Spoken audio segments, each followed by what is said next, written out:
It's the FooRcast. I'm Gavin Ford. Aki. Double T. Right, boys. I got something for you from John Mokes. Big John Mokes. I thought you brought something back for us from holiday. Nope. Nope. Okay, cheers. No. Right. He says the following. Anyone got any tips on getting SoundCloud plays moving? We used to get loads on the account to start with, but since they've changed things around, this has fallen off a fair bit. Have they changed things around? They've been doing an update for what feels like years now. Yeah. So they've been adding little new bits to the site every now and then. So, okay, so not one massive change. Not one big change, but gradual change. And have ours fallen off since? I haven't noticed anything on that. I hate the update on a separate note, but I don't think it's had any effect on how our releases are doing. Okay. Well, anyway, carries on. It seems like it wants you to interact on their loads like it's a social media site now. I don't know what he means there. How can you interact? Like, what does he mean by? I don't know. Like a social media it's site? not really something I've tried. Like, I've never really been one for, unless it's like a free download, commenting on people's tracks and such. Oh, that's what he means. Like, I assume so. You need to comment and stuff to download. If it's like Drive people. Yeah. the more you put in, the more you get out, sort of thing. Again, so it works like the same, like an algorithm. People are listening to it, comment, but listens will work the same as comments and stuff. Any guidance welcome. Really want to get some ears on there, and posting links on other platforms doesn't cut it anymore, as their algorithms just cut in and kill posts most of the time. Now there is more to this, but we'll attack this bit first. Yeah. So it says you want to interact. It doesn't that it wants you to interact. Every social media platform wants you to interact. Yeah. But I don't know if SoundCloud's a bit different, because obviously with something like Instagram, liking and commenting and saving all have like a direct effect on how posts work. I don't know if SoundCloud works the same way, because you can see everything from people that you follow chronologically, whereas Instagram and things like that doesn't show it chronologically. It shows you by what's popular. Right. So unless there's a different part of SoundCloud which does operate in that way, I always go on my feed, which is just the people I follow, and there's an option to turn off reposts. So I literally just see the music uploaded from the people that I follow. Oh, okay. That's good. But I think it works in two ways now, doesn't it? Like we've recently, Lockers from the label has just got SoundCloud track of the day. Congratulations, Lockers. Congratulations, Lockers. And he's got the billboard, the SoundCloud billboard, which me and David are going up to film to Friday. And they have, we've also had, what was it called? The exclusive playlist when it come out? On the London release? Fresh Finds or something. Fresh Finds or something. So they're starting to do some playlisting, and for a while they did have like it was called the Bass Bin, the UK Bass Bin. Oh yeah. And that was really good, and we had a few tracks get put in that and saw real good return on streams for that.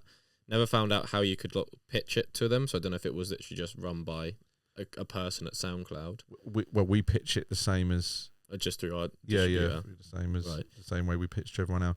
But that's since been rebranded, and I think it's less genre specific now. Yeah, and they also do. Obviously, what we do is when you release through our label, there is a SoundCloud upload that comes from the distributor, and we also do encourage people to upload it as well. So the one for the distributor will earn you money and go back through, and I believe that's the one that goes through to the playlists and stuff. It's the monetized ones that they can get behind and then can go through the algorithm. But the ones that you post up are going to get more traction. Yeah. They're not monetized and do the thing. Now I think, and Aki will remember this because obviously Aki is really, really old, but the first sort of coming of SoundCloud, which is like the Fidget Times. Yeah.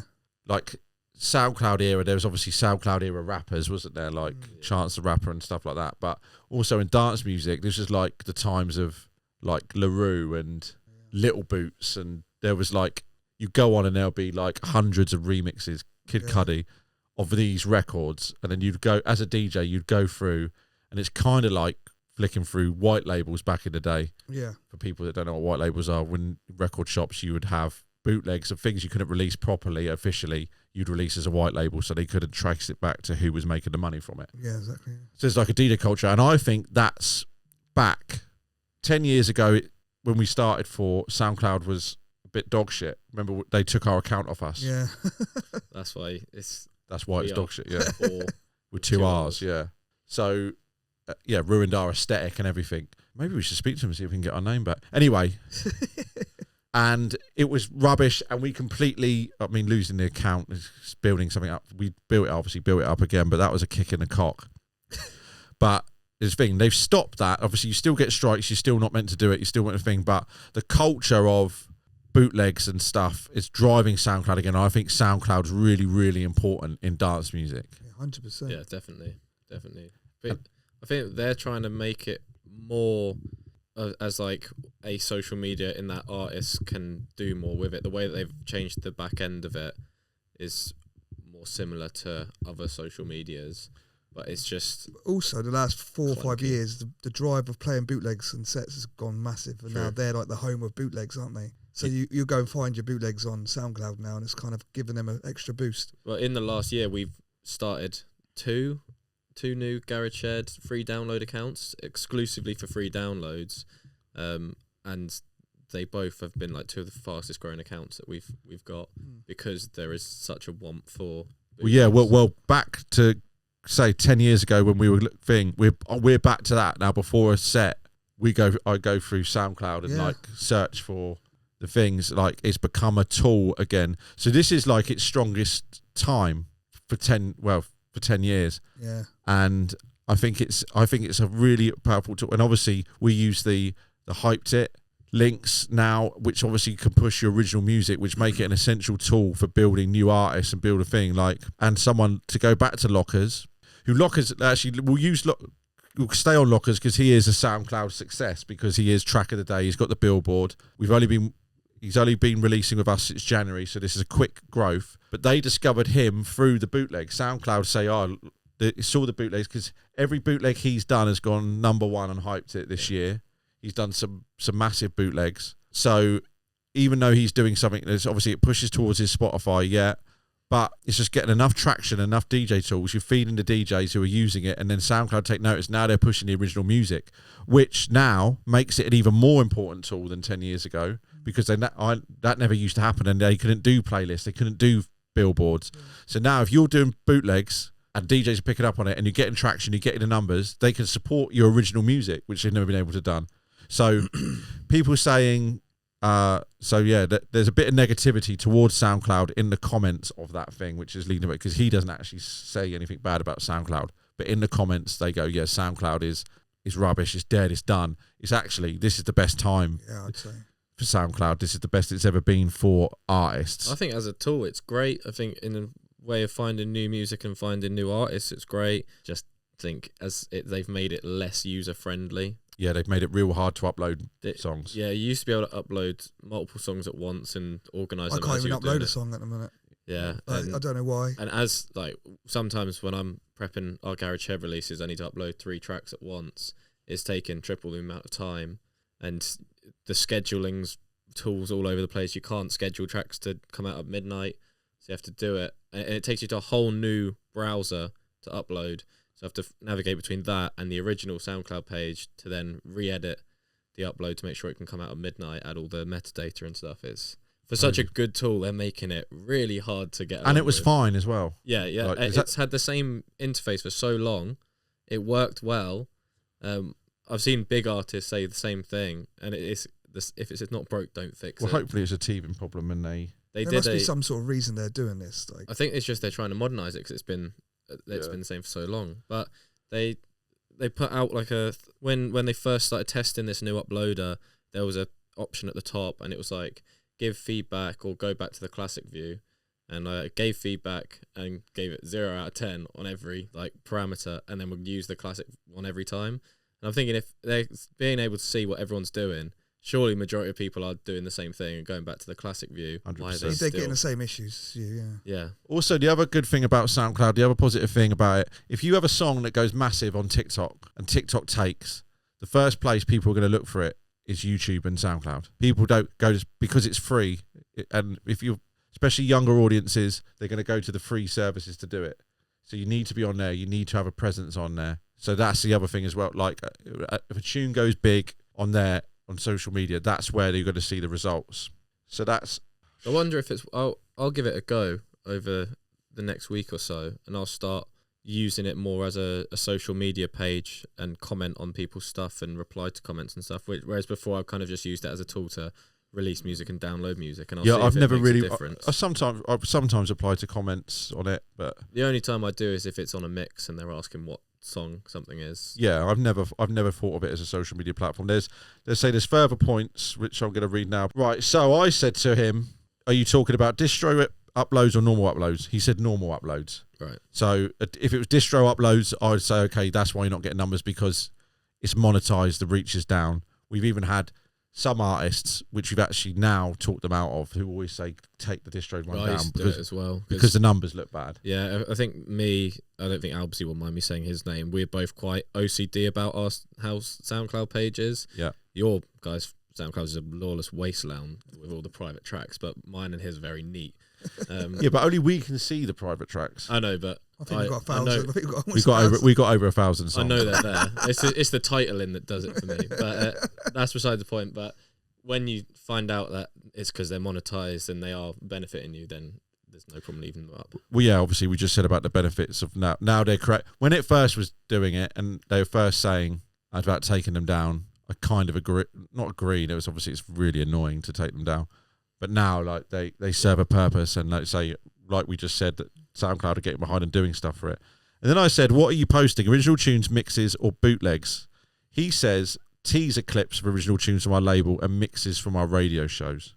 Do teaser clips? But I know when we do teaser clips of bootlegs, they don't respond as well. Yeah, we've never really done teaser clips. I personally don't really see the point in teaser clips. I'd rather just hear the full song. Definitely with bootlegs, I think if people hear a bootleg on TikTok or something, they want it now. Mm-hmm. They don't want to hear a teaser of it and then wait another week for it. Maybe it works better with releases because you're still building hype. You could be pushing something like pre-saves or something like that through it. But there is a big thing at the minute where there's pages. I know there's a big drum and bass one where they post clips of unreleased stuff that maybe they've ripped from mixes and stuff. And those clips do really well because there's a lot of ID hunting and things like that. And then so they could be a useful tool. Yeah, teaser I think for ID hunting is like worth it, but for a label, really, I know some labels they'll post a teaser maybe a week or two before, and then they just replace the audio, and that is the SoundCloud upload. So maybe by the time it gets to release day, the track might go live or they might update the old audio at midnight, and then it says it's got 2,000 streams straight away. So I don't know if that. Would that make sense? Yeah, I was gonna say, is there any benefit from that? I mean, that makes sense, but I don't know. I think you'd have to be really, really passionate about an artist to listen to the teaser on SoundCloud. Like I'd click through it just to hear if I like this track or not, know whether to look forward to it, but I'll have forgotten about it by the time it comes out. But I'm looking right, so I'm looking at his SoundCloud now, and his clips are 1 minute 30. So surely, if you're going to do a clip, it's got to be shorter. Yeah. And if you're going to do 1 minute 30, you might as well do the whole thing. I mean, some tracks are only 2 minutes long these days, anyway. Yeah, so I mean, so what would we say? Are we avoiding? I'd avoid clips. We've never done clips. I don't think it's something that we're going to start. I think there's better tools we can use pre-promotion than using a SoundCloud clip. I agree. So that'd be his thing. So I'd post full versions of the track. Obviously, you got to be using hyped. There's no bootlegs. Obviously, if you don't want to do bootlegs, that's fine. But is there basically any social media thing or any type of thing nowadays? If you want someone to do something, you've got to create value in it. And you can create value by releasing great music over and over and over again, so you get fans who want to hear the music. Or you can speed it up by, especially if you're a label for DJs, you're making music for DJs to play, give the DJs, people who are looking for bootlegs, give them the tools. Here's the tools. Here's something for you, and all you got to do is like the SoundCloud or do the thing like the thing. And people say this thing about oh yeah, you make me go through too many things to download a tune. That tune's probably taken a day, 2 days, however many hours it takes to make different people different things. 1 minute to comment and give your email is nothing. To get a free track. If you don't want the track, don't take it then. If you can't be bothered to follow on SoundCloud for a track that we spent hours making, go fuck yourself. One thing I have noticed on SoundCloud though, on that, when you go through and it says follow on Twitter, you can actually click Twitter but then go back and then download. You don't need to follow on some of them. For things like Spotify, you have to actually log in Spotify. Yeah. For things like Twitter and Instagram, you can click on the pop-up and And close go it, back. which is why we don't use them. Yeah, And yeah. we've had artists before say, can we link our Instagram to it? And we say, yes, you can, because it's your free download. We'll put what gates you want onto it, but we'd advise against it because people will just skip it. Yeah. Also, I think the other reason why I don't link social media accounts is it's still about the music. If you like my bootleg, you're probably going to like my originals because our style runs through the music. So you at least go listen, at least go to the thing, or there should be a thing like there's a link to the music. I'm asking you to look at our original music for our bootlegs, not look at pictures of us at thinking, okay, you might now go, and then if you really like that original music, then I'll go look on Instagram, go look on Twitter, find out where we're playing, find out with the thing, rather than going, here's this. Yeah, that's a good point. You don't follow someone and then listen to their music. You listen to their music and then follow. Yeah, someone. exactly. Yeah, exactly. Yeah. So that's one reason why I don't do the social media. But what works? Try different things, do the things. So I think to sum up in what you should do to get the plays going, get rid of the clips, try and give something that people can download and follow and repost and do, and try and generate some traffic. And if you do think it's like a social media thing, maybe obviously we'll try the thing where we're going to comment and some stuff, but you do the same. Like The only thing I'll say quickly on that, the clips, like you say, some of the bigger labels do it. They get like 3,000-4,000 people listen to the clips. When you change the audio, do you keep the numbers? That's what. Yeah, I think you keep the numbers, but I don't think it would then go to the top of your feed. Right. I think it would still, if you posted it 2 weeks ago, it would still say. Because that's the only way I can see like 2 a weeks ago. benefit from it. By Unless they, again, I'm just thinking out loud, but unless they then like repost it from other accounts, or the artist only reposts it on release day or things like that, I think it does just sit. sounds confusing though, doesn't it? yeah, It's a lot of admin. right, okay. Clearly, it works for some people because that's why a few labels are doing it. Yeah, and some big labels are doing it. So, and also you got to try things to see what works for you and see what different things. But also, like if you're doing like he's doing mixes, he said things like. Also, there needs to be a level of consistency. I think if you post one mix every 6 months, everything. We've been doing a radio show for almost 300 weeks in a row. Yeah, now. sometimes it's there. Sometimes it's kind of numbers. But it's consistently It's like consistently around 1,000. yeah, Which is a good amount for a weekly mix. now you're getting 1,000 plays. And now we've got regular people come every week to listen to it. I know that for a fact because they message and asking for it. because they know it's going to be there every week. Like if you don't know it's there, Yeah. and that's the same for everything. If you don't know it's there, how can I listen to It's it? the same with our downloads. They know every week there's going to be a download, and like we've been consistent with that for the last. Yeah, However we long. built consistency, and we built a foundation on SoundCloud, Yeah. and so that's what you need to do. That's what you need to do. How can you get consistency, build a foundation? Those are the two things. How you do it is what suits you. But we do weekly radio shows, weekly free downloads, weekly releases. We don't do clips. We've got a good repost network. We got a repost network which we built ourselves of different labels. All this stuff takes time. So like the thing is none of this stuff. But the quickest fix is the free downloads because it's. Yeah, we talk about them a lot, but they are a cheat code. Any artist that started with us and said, "How do I grow my following?" We just say, "Free downloads, get your bootlegs ready." And DJs are actively on SoundCloud looking for it, for those things, and there's charts and there's stuff, and that's a discovery tool. So, John, I hope some of this stuff works. Let us know how you get on. We'll experiment with the algorithm thing. Yeah, I'll go through and start liking and commenting as if I was on Instagram, see if it does. I haven't really seen any evidence that that's kind of a thing. I've never heard that. At the minute, but in that case, if that was the case, I would assume that the tracks on our labels that aren't free downloads would be getting a lot more comments as it was. yeah. But again, any other questions, anything you want to ask us, we are FooR, FOOR@gmail.com. All the info's there if you want it. Ask us a question, listen to the answers. Wallop.